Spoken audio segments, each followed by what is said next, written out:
Well, it's a great pleasure and honor to be here, and especially to be on a panel with my colleagues, Rashid Khalidi and Melanie McAllister, who have done so much over the years to inform us about this region. It's I think, a moment when mature reflection on the region is much desirable, and so I'm grateful to be here and to be able to respond to Rashid's masterful overview of these remarkable events. I have to look a little hard and far to find points of disagreement, but I would be falling down on the job if I didn't find some. One thing I would say is that it's true that the U.S. has had an enormous impact on the Arab world in the greater Middle East since World War II. It's also true that that region was not that important to the United States. You know, there's an ancient Greek author wrote that the boys throw rocks at the frogs in jest, but the frogs die in earnest. There's a certain amount of that kind of U.S.-Middle East relationship, in the sense that for most of the Cold War, Washington was really interested in that, those tanks facing each other in East and West Germany. And then just to a large extent, a lot of their other energies were put into Southeast Asia. So the Middle East was a sideshow for them, and it was a relatively minor sideshow that they forwarded to other actors. In fact, Yitzhak Rabin, in his memoirs, talks about the period when he was ambassador of Israel to the United States in the early 70s, and says he couldn't get the time of day. He couldn't get a meeting with the president often. He felt like, you know, he just wasn't getting access. And it was because, he says, you know, they were all fixated on Vietnam and Germany and so forth, on the Soviet Union. So the U.S. forwarded some security issues to Israel, financial oil issues to Saudi Arabia. You know, famously, they were looking for somebody to guarantee security in the Gulf when the British finally withdrew in the period 1968 to 71. And initially, Kissinger and Nixon fixed upon the Shah of Iran as a possible surrogate power in the Gulf. That plan seemed reasonable at the time, but crashed and burned in 1979 when the Shah was overthrown. And then after a while, in 83 or so, they picked up on Saddam Hussein as a possible surrogate power. And that worked for a while, but then, you know, he went off the reservation and invaded Kuwait and rattled the other Gulf allies, and so had to be contained, ultimately gotten rid of. So, but I mean, I see the U.S. foreign policy in the region as they should, like, export their petroleum to us.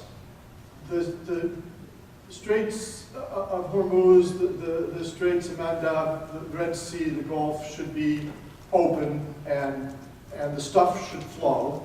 10% of world trade or so goes through the Suez Canal, about 8.5% of world petroleum goes through there.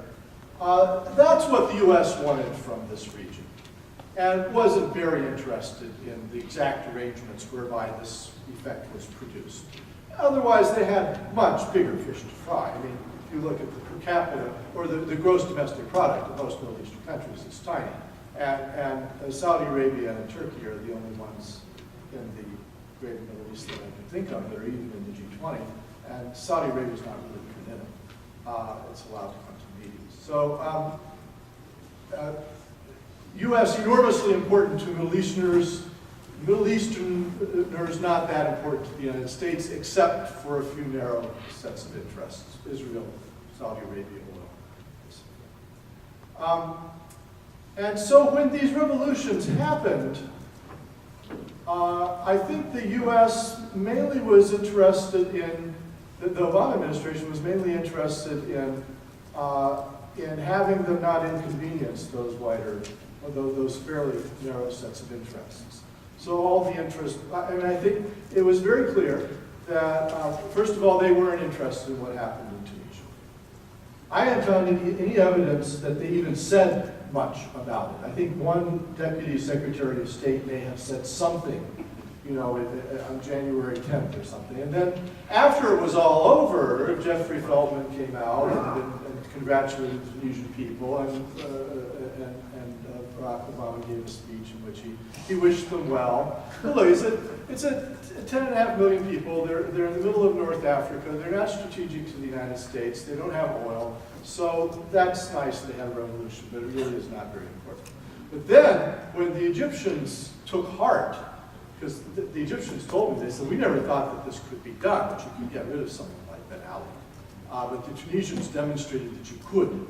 And so the Egyptians decided, well, gee, you know, we didn't know that was possible, but if it could be done, let's, by all means, do it.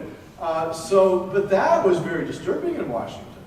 And so it's very clear that there was a faction around Hillary Clinton and Joe Biden of the old Washington foreign policy elite, because Biden had been either chair or ranking minority member of the Senate Foreign Relations Committee for many decades, and Hillary Clinton also was as senator part of that foreign policy elite, both very strongly tied to the Israel lobbies. They did not want Mubarak to be overthrown. And so Hillary came out and said she was sure the Egyptian regime was stable. Biden went on PBS and said, well, I wouldn't say it was fair to call him a dictator. So there was clearly a faction in the Obama administration that wanted to do whatever it could to make sure that Mubarak stayed there. And it's clear also that Obama was getting enormous pressure from Bibi Netanyahu, the Prime Minister of Israel, and from King Abdullah of Saudi Arabia, who had had an operation in New York and had gone to Morocco. So I can only imagine, you know, Obama's there in the White House. Not only Obama's very interested in the Middle East either, but you know, Hillary's coming in to see him, and Biden's coming in to see him, and King Abdullah's calling, and Bibi's calling, and they all are saying, you've got to support Hosni Mubarak.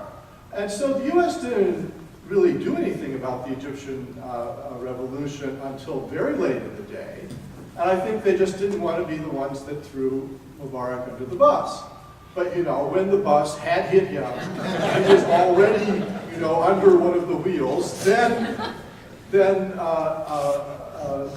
Obama administration was willing to let him go, and was not forgiven for this by either Netanyahu or King Abdullah. They both think that Obama crumbled too soon. So, you know, with regard to Libya, I think also, Obama clearly did not want to be involved in this thing. He came to office campaigning against the U.S. invading Arab countries, right? That he finally had gotten the U.S. out of Iraq. That nightmare was over with. He was getting some public credit for that. He knew at that time that he had bin Laden in his sights, and so the so-called war on terror was probably nearly to be over with. And he could just close that chapter of U.S. imperial intervention in Arab affairs. I'm not saying anything, I mean, Rashid is quite right that the sort of financial interference in Arab affairs is going to be ongoing. But, you know, boots on the ground, Obama was against, and quite reasonably so. And so he didn't want to get involved in another U.S. military action in a place like Libya. But in that case, there was this odd combination of, on the one hand, Sarko in France and David Cameron, on the one hand, the European New Right, and then Samantha Powers and Susan Rice in Washington, who that faction of the Obama administration really believes in the responsibility to protect, and they look back at Rwanda as a point in which Bill Clinton could have done something and didn't. And they say that Bill, you know, agonizes over that.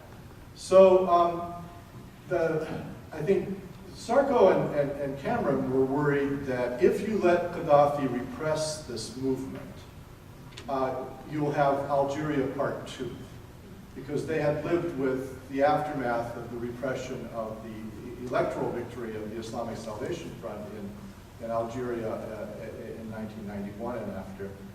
When Algeria was thrown into civil war, over 100,000 people are said to have been killed. There was a dirty war. There was increased Algerian immigration to Europe, highly undesirable from Sarkozy's point of view, and there was a spread of terrorism. So a part of the Islamic Salvation Front became an affiliate of Al-Qaeda, the armed Islamic group, which then plotted out running an airplane into the Eiffel Tower, which was stopped at the airport in Marseille. They also, by the way, were planning to blow up LAX, and the car was headed down from Canada when it was stopped at our borders as part of the Millennium Plot.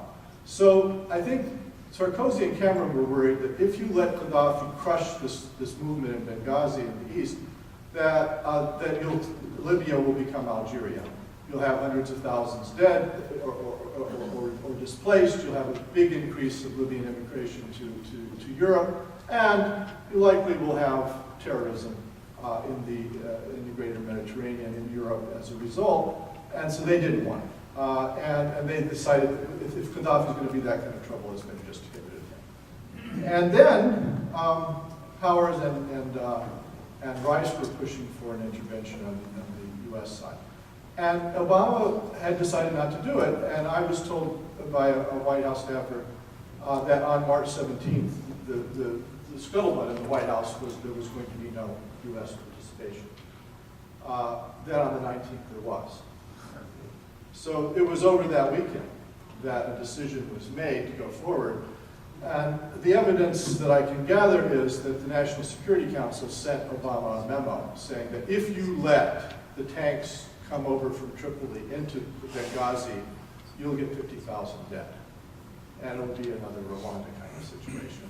And I think that pushed Obama into agreeing to do this. I think there was also enormous pressure from Europe because Obama had gone to the NATO allies and said, would you please stay in Afghanistan until 2014?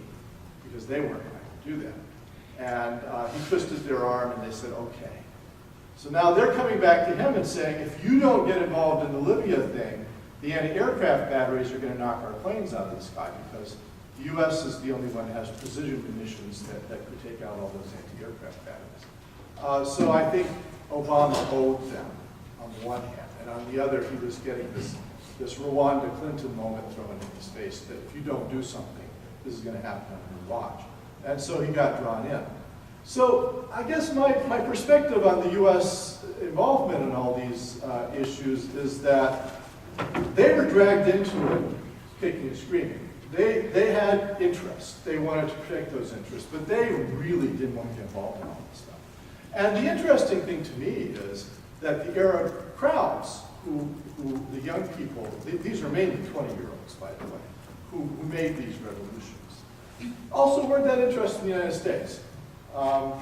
They don't like the United States. You talk to them, it's very clear they don't like U.S. policy. I met with some of the leftists last summer, and some of them wouldn't come and meet me because I'm American. But on the other hand, that wasn't what their chants were about. That wasn't what their slogans were about. It wasn't even mostly what their graffiti was about. Did you see any American flags burned? Isn't that remarkable? I mean, we were propping up the bar. It would have been, they could have. But they didn't want to get involved in that kind of thing because the dictatorships had tried to use issues like imperialism, Palestine, and so forth to deflect public opinion from domestic discontents. And so they were determined not to let themselves be snookered yet again. And so they kept the pressure on. What did they want? They wanted the dictator gone. In every one of these 6 cases where you had major uprisings, except Bahrain. In that case, they wanted a constitutional monarchy. But in the 5 republics where you had trouble, they wanted the dictator gone. And they thought the dictator is a logjam, both in the political economy of the country, because these elites are very narrow and grasping and corrupt. So they're siphoning off all the money to themselves. they want the dictator gone because it's kind of a logjam. If you can get rid of the lead log in the logjam, right, the whole thing will open up and the river will flow. So these young people had decided that their dictators were the problem and had to go. And they weren't really very interested in whether the dictator was propped up by the United States or not. And of course, not all of them were. In Syria, it's Iran and Russia that are propping up the dictator. And actually, I don't know if the Russian flags have been burned yet, but Iranian flags have been burned in Syria. So that's a switch. So, you know, there are Syrians who consider Iran like the great savior. So there are many ironies of these things. But I would say, and I don't have time to tell you about this part of it, that these are local movements of collective action, which have a geopolitical dimension, but it is a relatively minor part of their program.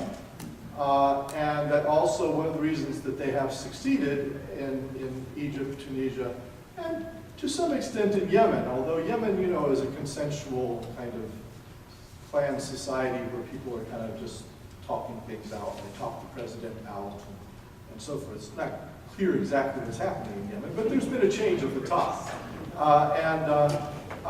So in all of these places, it's been about the logjam of power and the way in which that has ruined people's lives because it's these police states are ruining people's lives and interfering, and you got arrested if you criticize the government and so forth. On the political side, but also have ruined their lives on the economic side because of the way that neoliberalism worked out in these countries where there was a lot of government insider trading. Things would never happen here. Finally, I would say that one of the big significances of these revolutions, and I concur with Rashid that this is really a sea change, is that the earlier movements in the Middle East had been about getting free of British, French, American colonialism, but the subtext of that was that how would you get free of those things? You need a man on horseback. You need the Gamal Abdel Nasser. You need the Yasser Arafat. You need the strong leader with the one-party state. If there's a party at all, you need Habib Bourguiba in Tunisia and so forth. What's really remarkable to me about this moment in the Middle East is that these 20-year-olds who have turned to street revolution have as their political program parliamentary democracy. I mean, it doesn't sound revolutionary to us. In fact, we complain about it every day. But they want a Westminster system. They want free and fair, transparent elections. And I concur with Rashid that, you know, it's better than what they had, but they're not going to be happy with that. Thank you.